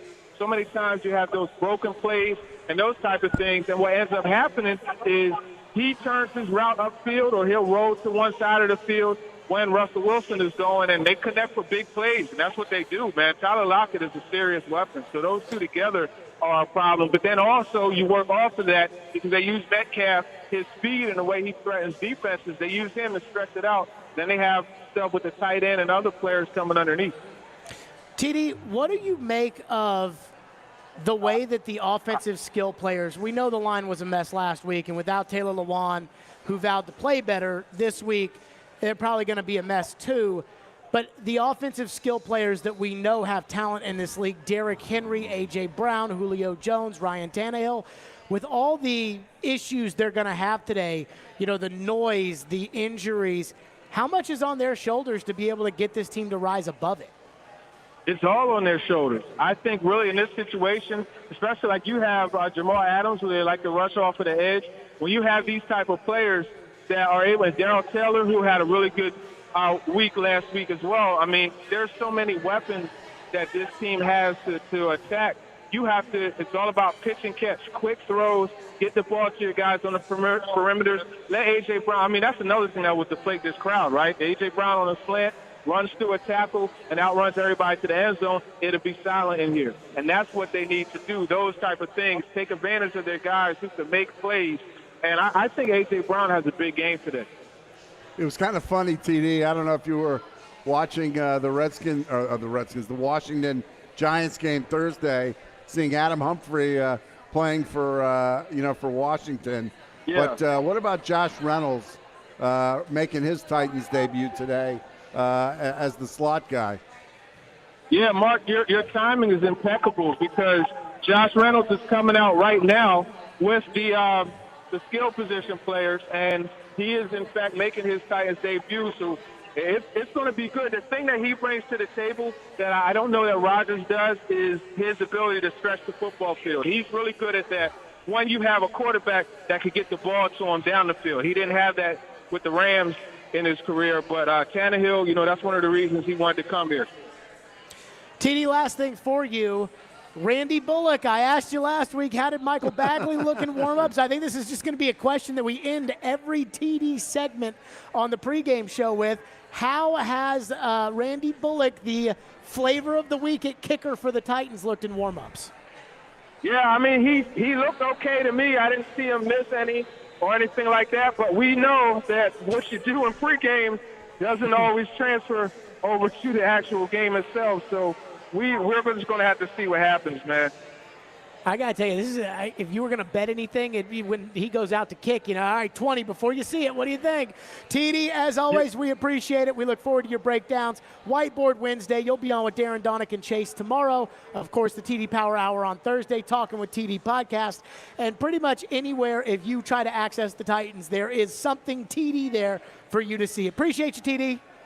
All right, appreciate you guys. Take it easy. Yep, TD. By the way, did his first national radio show with Freddie Coleman on ESPN Radio Friday night. I thought he was fantastic doing that as well. The TD segment brought to you by Freedom Tire Guys, Nashville's premier mobile tire company, online at freedomtireguys.com. He's got a good radio voice. Oh no, TD's the thing I've always said about TD is I think TD's biggest strength is I think someone's going to hire him as a draft guy because he watches so much tape and breaks it down so much, and the draft is such a hot commodity that first network that hires TD to do draft breakdowns and pays them, I mean, they're going to get somebody that'll be there for 15 years doing that. But sorry, Joe Burrow has thrown about 7 interceptions today. I have seen that.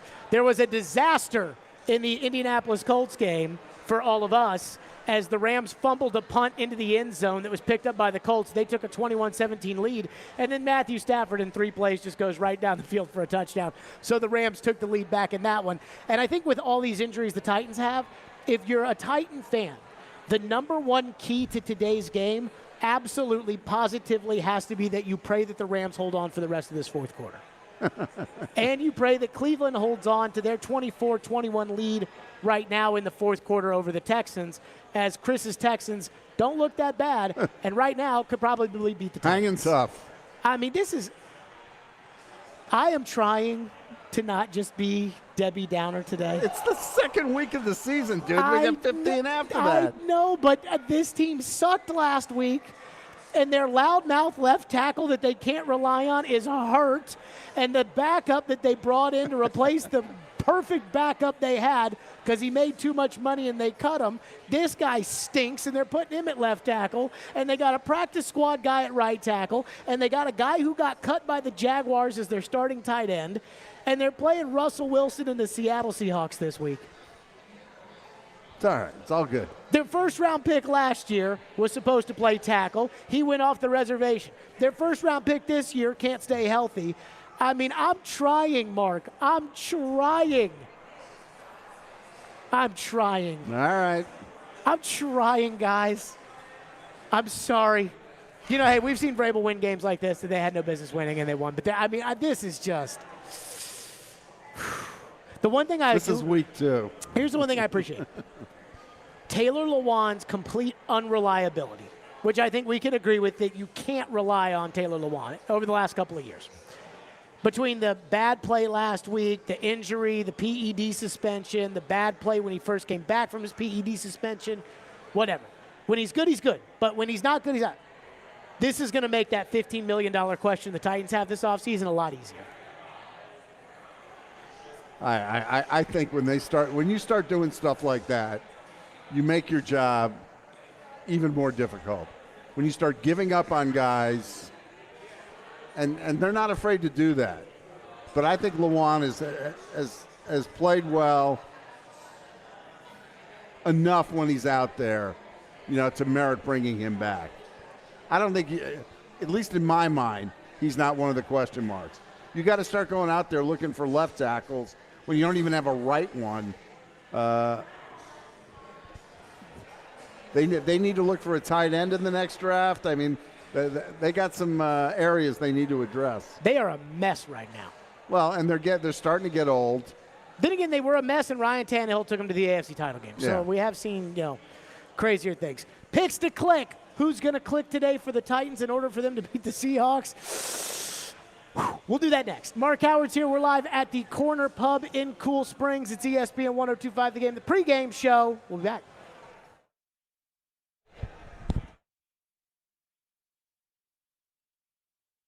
Is it's going to be a process. Catch TD Mondays at 11, Thursdays at 3, and Fridays at 8. Plus, the Talking with TD podcast drops every Wednesday. When you draft players, it's not just for one season, it's for a career. Presented by FreedomTireGuys.com, Nashville's premier mobile tire company, and Craneworks and RentalWorks, your source for crane and equipment rental. Visit Craneworks.com. Nashville's best sports talk. ESPN 102.5 The Game and the Game Nashville app.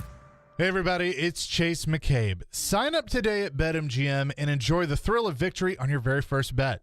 The King of Sportsbooks welcomes you to Showtime with the lock of the year. Simply place a $10 moneyline wager on any pro football team, and if any team scores a touchdown, you'll win $200 in free bets, regardless of your bet's outcome.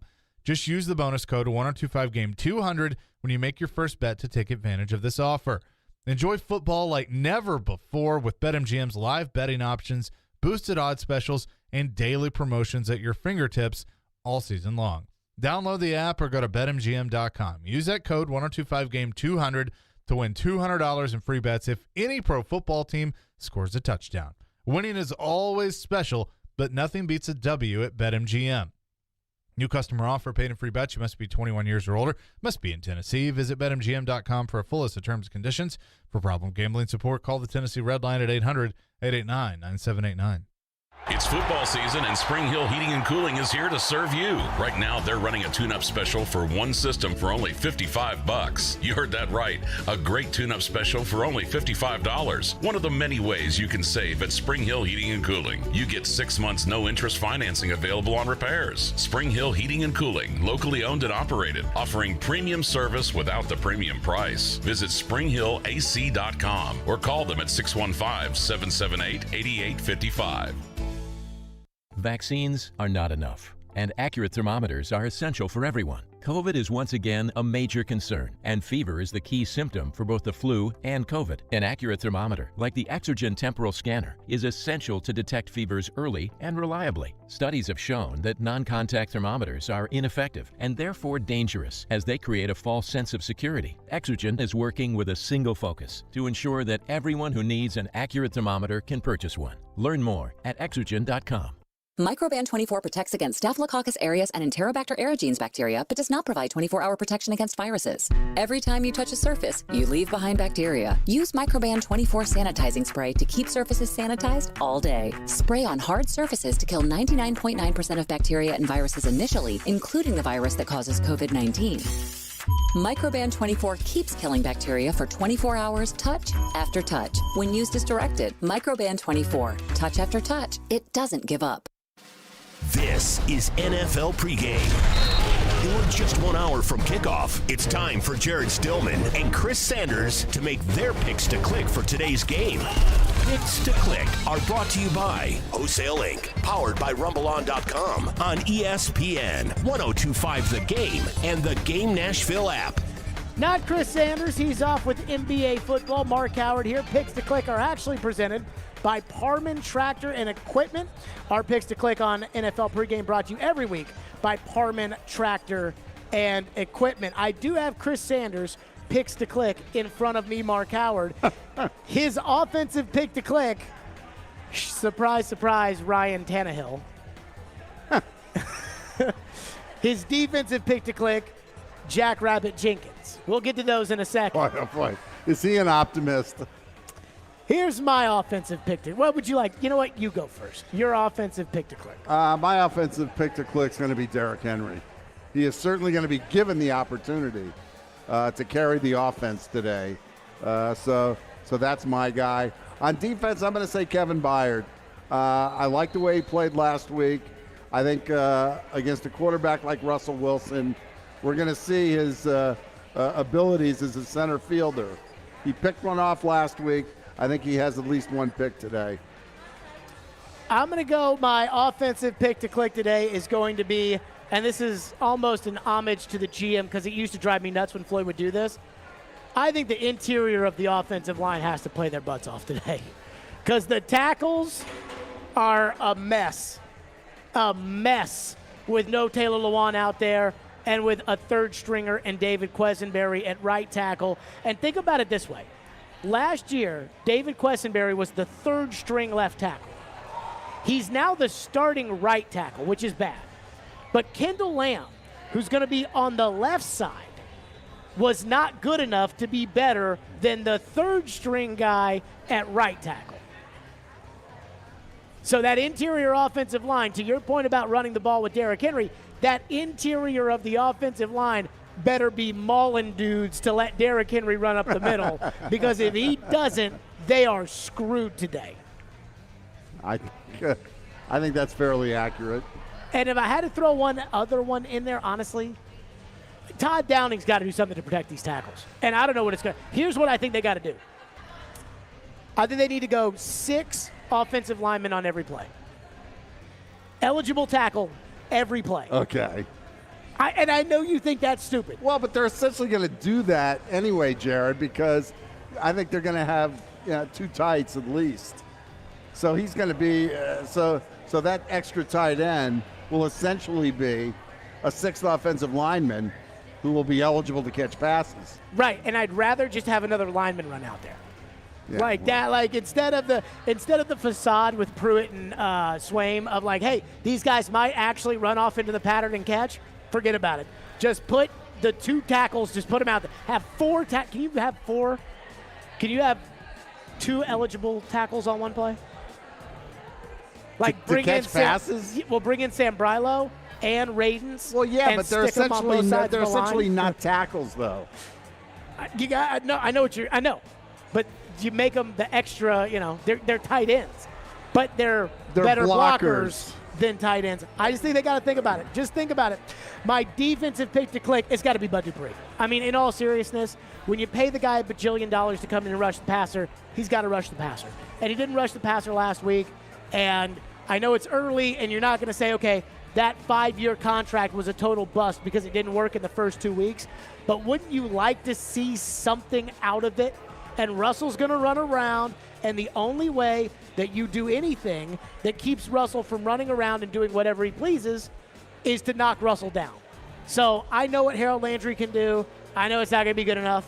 I know that they're going to keep Jeffrey Simmons from taking over the game on the defensive line. So my pick to click is Bud Dupree. Do you have any faith in Bud Dupree today? Jury remains out. I just don't think he's healthy, and that really sucks to be in that position. And those are our picks to click. Again, picks to click all season long on the pregame show, brought to you by Harmon Tractor and Equipment. We just brought up Bud Dupree, and I have one really alarming trend that is bothering me with John Robinson. And I like John Robinson a lot. I think, Mark, you were here for the bad general manager. So we know, 5 winning seasons and 5 tries. Rustin Webster. Listen, I was here for, obviously, Floyd, who I really liked. And then there was Silent Mike. And then there was Invisible Rustin. And now there's John Robinson. And I'll give John Robinson credit, 5, because, 5 winning seasons and 5 tries is nothing to scoff at, especially when you inherit the worst team in the NFL. It wasn't like he was Larry Coker inheriting, the national champion Miami Hurricanes with all those NFL players. This regime has been successful, but it's frustrating because they've fallen short in some area. They've made it really hard for themselves, but go ahead. Well, I just am getting tired of how much they're relying on unreliable guys. Bud Dupree's coming off of a knee injury, and they're relying on him, and you're like, well, I just don't think he's healthy. And I agree with you. I don't think he's healthy. And he's an unreliable guy. Jayon Brown's been hurt now 3 seasons in a row at critical times. That's not reliable. Derrick Henry is reliable. But other than that, Taylor Lewan is not reliable. At times, Ben Jones has been injured, and you can't rely on all that. Yeah, but he goes out and he plays hurt. Julio Jones is unreliable from an injury standpoint. I mean, I feel like they are banking too much on unreliable players in order to be successful in the NFL. And that's starting to drive me crazy. They took a guy with a back injury in the draft who, last week he's not ready to get out there and play, and this week he's hurt with something else. And I just think that if you keep relying on unreliable guys, I used to joke about this with Floyd, and I used to say Floyd wasn't racist, Floyd wasn't sexist, Floyd wasn't elitist, Floyd wasn't anything-ist, except he was an injurist. And if you were injured, he didn't like you. And he wouldn't draft you, and he wouldn't sign you because he doesn't like injured players. And I thought it was almost to a fault where it's like, Floyd, not every guy you draft is going to have a clean bill of health. But it's like, nope, don't want him. He's injured. But he kept Yancey Thigpen on the roster. Yeah, but he got hurt after they had signed him. And then once they signed him and he kept getting hurt, then they cut him. He's an injurist. Doesn't like injured guys. And nobody does. John Robinson loves injured guys. I don't think I think he wishes. Davis, Simmons, Farley. He takes a chance on those guys. Simmons has, been issue-free since he's been here. I know. Sometimes when you rely on an unreliable guy, it doesn't bite you in the butt. Right now, though, it feels like some of the relying on unreliable guys is starting to bite him in the butt. Okay. No bite in the butt? To a certain degree. Like I said, I talk to me in about 10 weeks. And if Caleb Farley still hasn't been out there much, if Dylan Radins still hasn't sniffed the field, then we need to have a conversation. But I'm not ready, to bail on this draft class. Oh, I'm ready to lose my mind for the next 3 hours because I feel like that's what's going to happen with this. You know what's crazy? I thought the Titans were going to win. Like when I woke up this morning, I thought the Titans were going to win today. Then I saw the injury report, and now I'm worried that this is going to be. I know. I'm worried this is going to be 59-0 in New England. God, I remember those days. That was an all-timer. Or the disaster in Green Bay. That team was just awful, though. Yes. Like that team was terrible. This team's not. But I am worried I am legitimately. I'm going to look into the camera. Does that mean Vince Young is starting next week? It might have to. If Tannehill gets killed and then Logan comes in and gets killed and then Matt Barkley, somehow they decide to change rules, let him play, and then he gets killed, then your next option is Vince Young. I'm going to look right at the camera so everybody can cold take me if this becomes an issue. I am worried today's game is going to be 59-0 at New England bad. I am really that worried after I saw the injury report. Again, as I said, I woke up this morning, I thought they were going to win. Where I sit here with Mark Howard, who has his hands in his, has his head in his hands, I am worried this could be 59-0 today. On the road at that stadium, first-time fans are there. Russell Wilson at quarterback, great defense, pass rushers. Oh, I'm worried. Let's take a look at scores. We'll get to we'll take a look at the sports books. Getting you set, I'm sure the number has shifted some. In Indianapolis, we're tied at 24 between the Rams and the Colts. Rams driving. Rams are driving, and we all need the Rams to win, because if they don't, the Titans are going to be in a little bit of trouble, I would assume, after today's blowout. But they are inside the Indianapolis 40. The Texans trail the Browns in the fourth quarter 31-21. The Bears, thanks in large part to Joe Burrow, are up 20-10 over the Bengals. The Panthers up 17-7 over the Saints. The Broncos up 20-7 over Jacksonville. The Bills 28-0 in what looks to be a blowout against the Dolphins. The Patriots 22-6 over the Jets. The 49ers 14-3 over the Eagles. And the Raiders all over the Steelers 23-14. We will get we'll take a look at the sports books, and our game day predictions are next, live from Corner Pub in Cool Springs. It's ESPN 102.5 The Game. Take us wherever you may go. There are two guys on my untouchable list. Tune us in anywhere, anytime. Every team's got those. That's my point. Just search The Game Nashville in your app store and download today. And keep it locked on Nashville's best sports talk. ESPN 102.5 The Game. Has she seen an engagement ring she really loves? A unique look from a top-notch designer? You won't find it at just any store, but you will at Genesis Diamonds. At Genesis Diamonds, we work with the most sought-after designers in this country. We are proud to feature lines like Tacori, Verragio, Kirk Cara, Henry Dawsey, A. Jaffe, Jeff Cooper, Gabriel, and many more. Since other jewelers can't get these designers, David says beware of knockoffs. Often stores will resort to copying or knocking off a designer ring just to compete with Genesis. And oftentimes you will actually pay the same, if not more, for that fake. Why risk it? Genesis has the real deal. Unique, handcrafted, cutting-edge designs and award-winning craftsmanship. So not only will you get the exact product you wish with the brand you trust, but at a price that you can afford. Get her the ring of her dreams at Genesis Diamonds. Every girl wants a designer ring. They don't want Joe in the back room to make a copy. They want the real thing. Continuously voted best jewelry store and best place to buy an engagement ring. Green Hills and Cool Springs. It seems that 2021 has been another year of Mr. Toad's wild ride. It's time to cool things down with football season and Red Spirits and Wine, the only place I go for my adult beverages bar none. Ain't no others that amount to a hill of beans. Red simply can't be topped for price, selection, and that Cracker Jack service. When gearing up for the big game, Red Spirits and Wine wets my whistle every time. Red Spirits and Wine, Highway 70 South at Old Hickory Boulevard. Hey, it's Jared from my official sportsbook app, the FanDuel Sportsbook app. The biggest game this Sunday is the Chiefs and the Ravens, and FanDuel Sportsbook is about to make it even bigger because FanDuel is giving new customers 30-1 odds on either team to win. That means that you can end the weekend right by winning $150 on a $5 bet. I would have to roll with the Chiefs. FanDuel is America's #1 rated sportsbook app, and it's easy to use with safe and secure fast payouts in as little as 24 hours. FanDuel is sports betting made simple, and they're always hooking you up with great offers. Just sign up with the promo code JGM this Sunday before the Chiefs take on the Ravens, and you could win $150 on a $5 bet. Remember to use promo code JGM so they know that I sent you exclusively on the FanDuel Sportsbook app. 21 and older and present in Tennessee. New users only. $10 first deposit required. Must wager in a designated offer market. Max bonus $150. Bonus for Tennessee users fulfilled in site credit within 72 hours. Tennessee site credit expires 14 days after receipt. Restrictions apply. See full terms at sportsbook.fanduel.com. Gambling problem? Call the Tennessee Red Line. 1-800-889-9789. Hey Nashville, I'm Gary Smith, head coach of Nashville SC. You're listening to Nashville's best sports talk, ESPN 102.5 The Game. Live from the Corner Pub in Cool Springs right now, keeping an eye on Indianapolis, St. Louis, the Rams. Indianapolis and the Los Angeles Rams, a big game of interest as the Titans are concerned.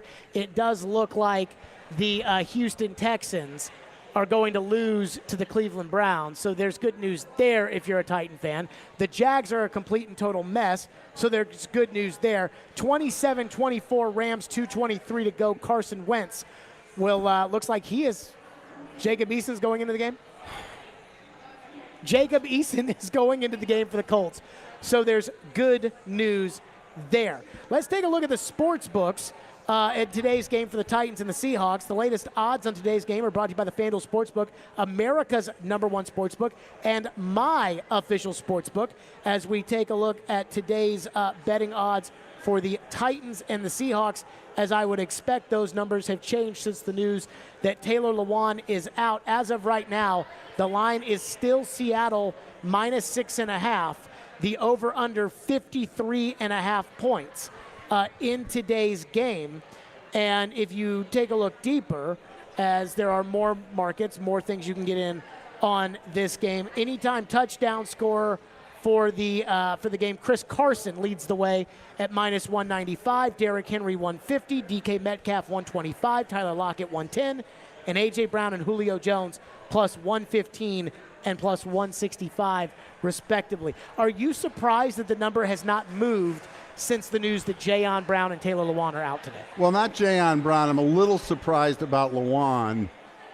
We'll see. But yeah. It's always interesting to me, Jared, how the odds makers look at certain injuries. I agree with you. If you're a knowledgeable Titans fan, you might want to at least think about getting on a sports book and putting a few bucks on Seattle, because it would seem like they'd have the advantage, and Eason throws an interception. He sucks.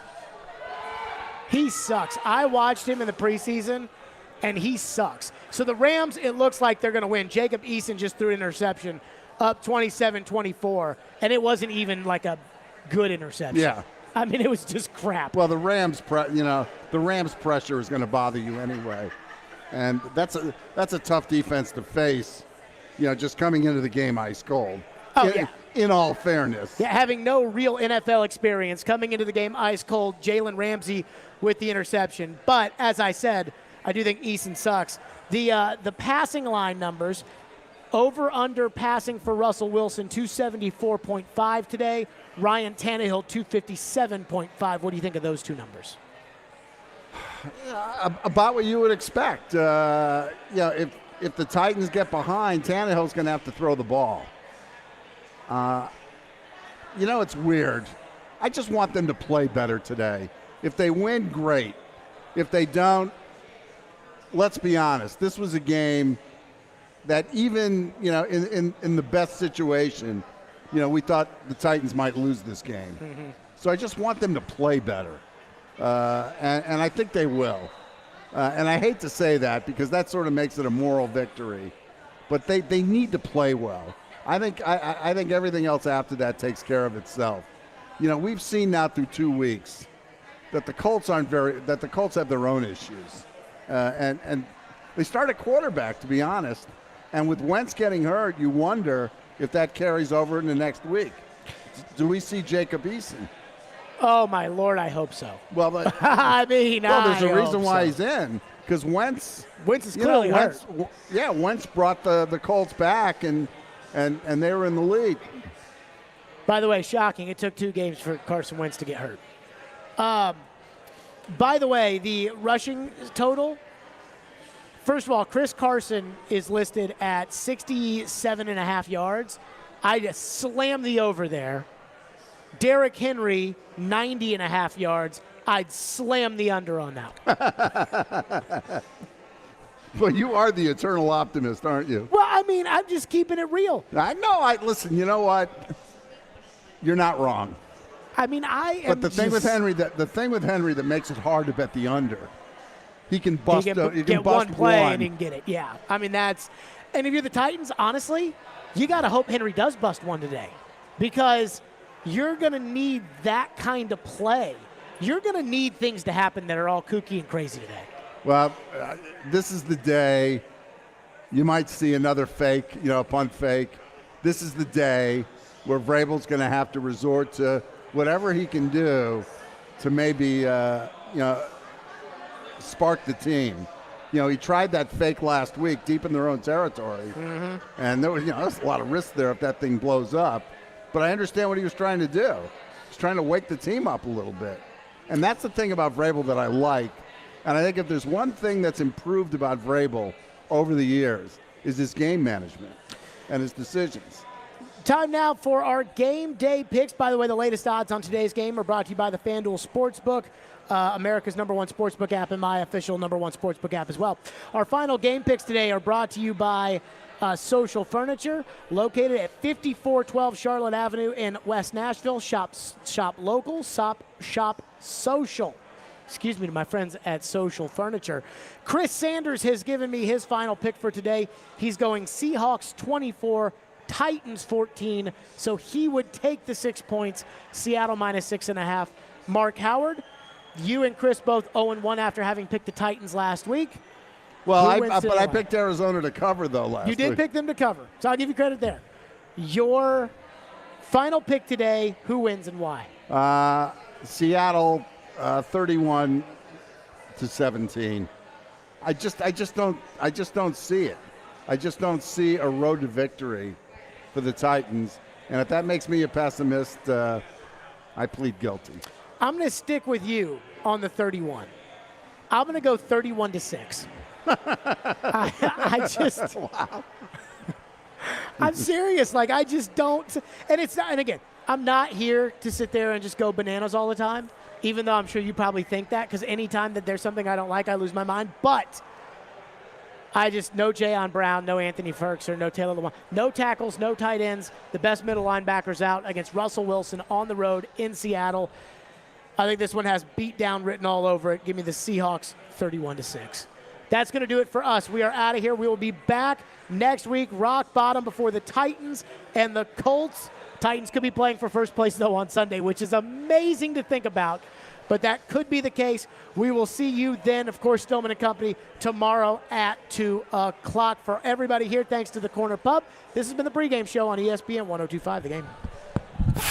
Your home of the Nashville Predators. And Rene takes a long elevated shot, bouncing, and he scores! ESPN 102.5 The Game. ElectronicExpress.com. We make it happen.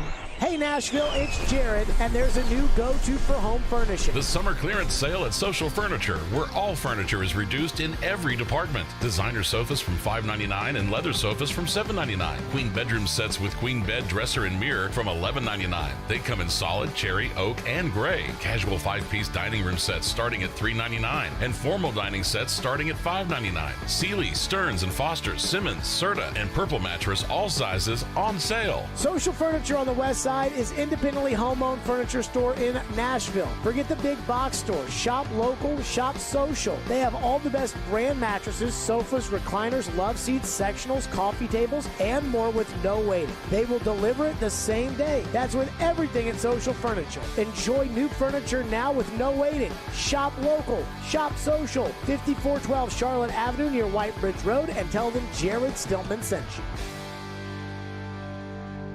Hey, it's Jared from my official sportsbook app, the FanDuel Sportsbook app. The biggest game this Sunday is the Chiefs and the Ravens, and FanDuel Sportsbook is about to make it even bigger because FanDuel is giving new customers 30-1 odds on either team to win. That means that you can end the weekend right by winning $150 on a $5 bet. I would have to roll with the Chiefs. FanDuel is America's #1 rated sportsbook app, and it's easy to use with safe and secure fast payouts in as little as 24 hours. FanDuel is sports betting made simple, and they're always hooking you up with great offers. Just sign up with the promo code JGM this Sunday before the Chiefs take on the Ravens, and you could win $150 on a $5 bet. Remember to use promo code JGM so they know that I sent you exclusively on the FanDuel Sportsbook app. 21 and older and present in Tennessee. New users only. $10 first deposit required. Must wager in a designated offer market. Max bonus $150. Bonus for Tennessee users fulfilled in site credit within 72 hours. Tennessee site credit expires 14 days after receipt. Restrictions apply. See full terms at sportsbook.fanduel.com. Gambling problem? Call the Tennessee Red Line 1-800.